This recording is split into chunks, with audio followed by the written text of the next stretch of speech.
Welcome to Blythe Coffee Break, a cozy moment for reflection, honesty, and healing. I'm Jemma Blythe, and this is where we slow down, sip our coffee, and dive into life's real and raw moments. No rush, no pressure, just you, me, and a conversation that matters. So grab your favorite drink, take a deep breath, and let's begin. Hello everybody, let's just get me big on the screen. Welcome back to another episode of Blythe Coffee Break. How is everybody? The only podcast show which asks the audience, what's your favorite coffee order? Let me know.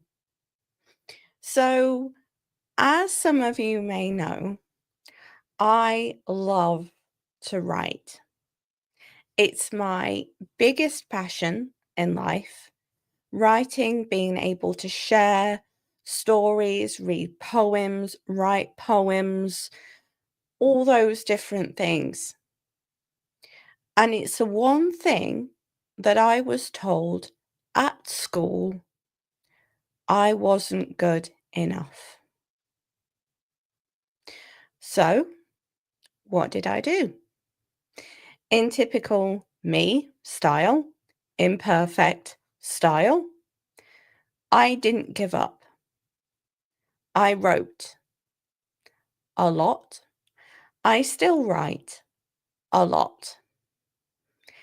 For example, in the description of this video, you'll be able to join the waitlist for my book, Perfectionist Rebel, that I'm currently working on. And why am I working on that? It's to be able to share. It's to be able to inspire others in so many different ways.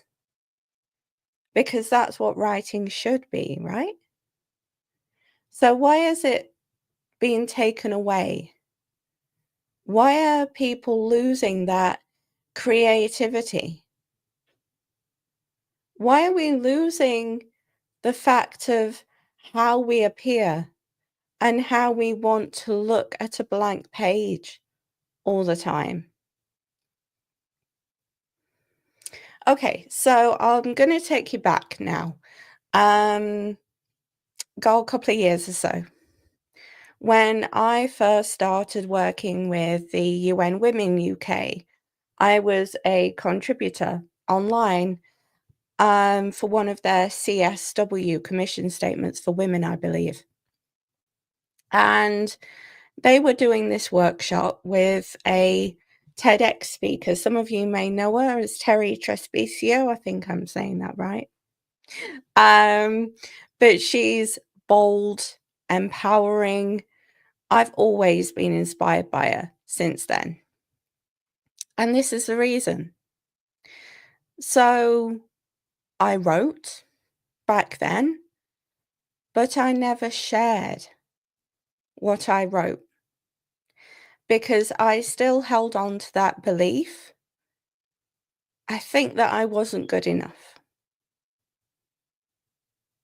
So when she came on to this live workshop, she presented the gateless writing method, which is where you could write on a page for as long as you wanted about a subject that she gave us.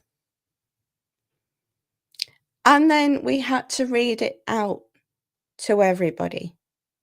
But instead of reading it out and accepting criticism, as always comes, right? You sit there and you think, yeah, okay, this is going to be me now. This is going to be a lot of, rubbish, what I've written. Because that's what our brains do. So I sat there and I've never shared anything that I've written before this point. And Terry came round to me, my mouth was dry. I was getting anxious. Didn't really want to share anything that I'd written. Because not only had I written something, but it was my opinion of how I had been taught and how I had been manipulated into believing certain things. So I wasn't sure whether I wanted to share this, but I'm going to share it with you today. So the subject of that, I've got it written down here, was when I was told I had to be a certain way. Now, when I was younger, I didn't fit in, and I wouldn't fit in with what other people were doing, whether it was the girls at school talking about crushes or the way I dressed on any particular day. But something changed.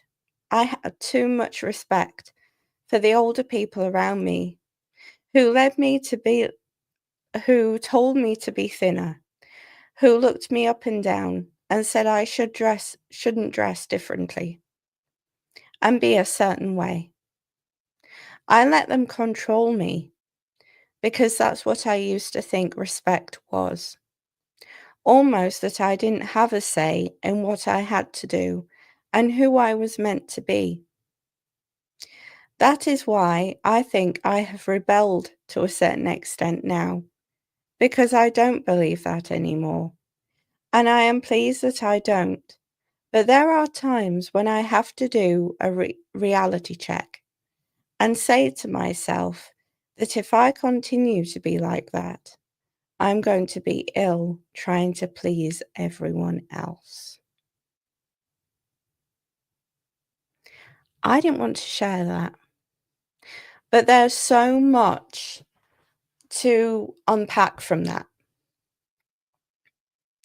So when I was younger, I was the goth kid. I was the kid that stayed quiet in the back of the class because I believed that nobody wanted to hear my opinion on anything.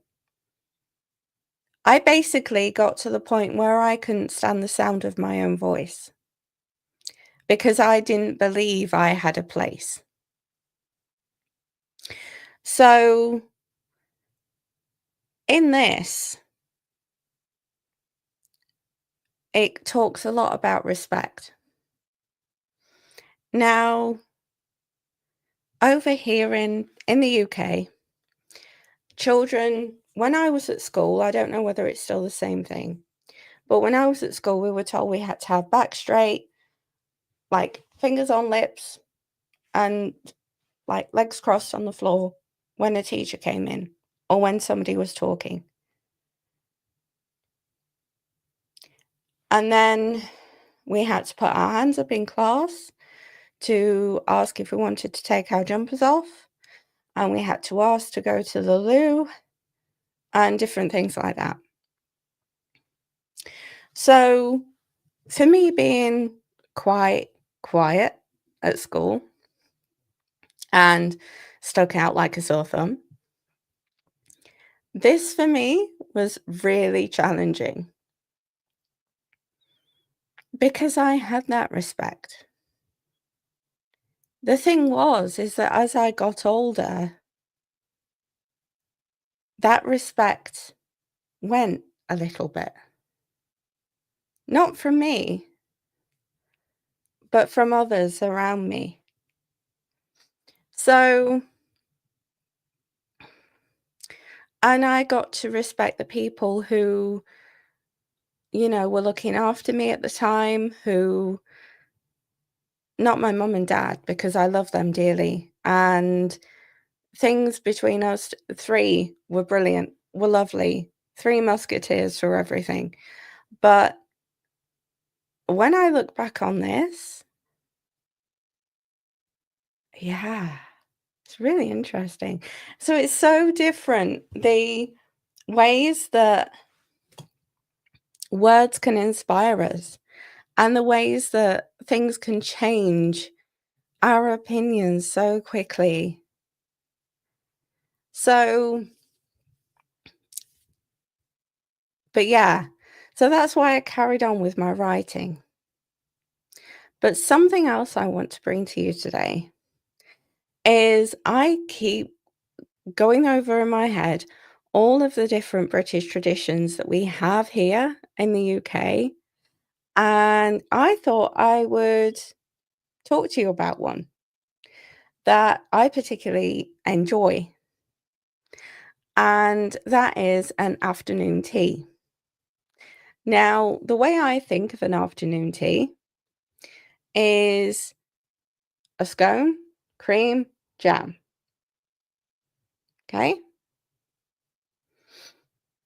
And a cup of tea. However, in typical British tradition, I looked this up on Google before I came on because I thought, I'm intrigued as to what people imagine a British tradition to be. So it says here, afternoon tea, a light meal of tea, sandwiches, scones, and cakes, typically served around 4 p.m. Okay. Now, I've never had an afternoon tea at around 4 p.m.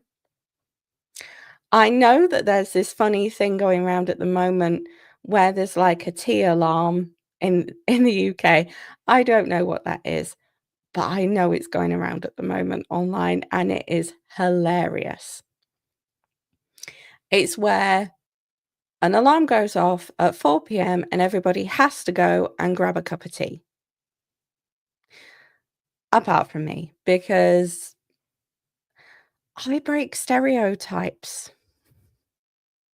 I break so many stereotypes. Okay, so I drink green tea, okay? Because I'm lactose intolerant to a degree. So I stay away from too much dairy and because it's not pleasant, guys. It's really not pleasant, too much dairy for me. It's not good. So I typically stay with a cup of coffee with oat milk in it, if I have any milk in it at all. So then this means that my afternoon tea looks a little bit different from everybody else's anyway. I have had an afternoon tea like this that I've just mentioned. And if I can put one up on the screen at any point, I will do, something you can all see. But I don't recall having it at around 4 p.m. ever. I could be wrong,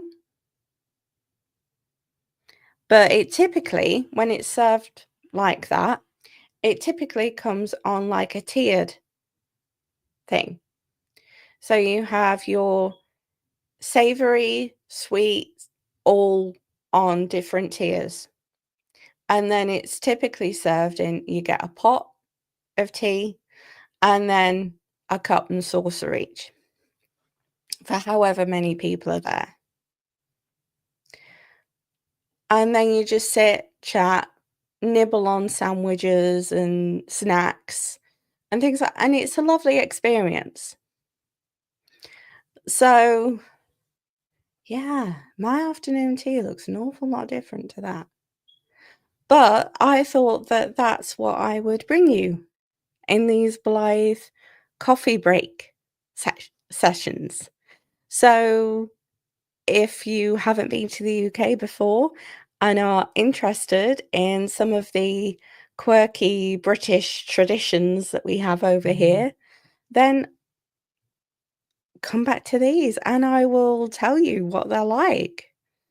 And if you want to hear any more of what any of these are like, please let me know in the comments because I find this interesting as well. And I find it really fascinating that all of these different things can make books, writing so different, so unique. But yeah. So thank you so much for joining me today.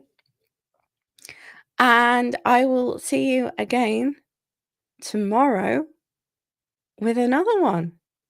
on Life with Gemma Blythe, though.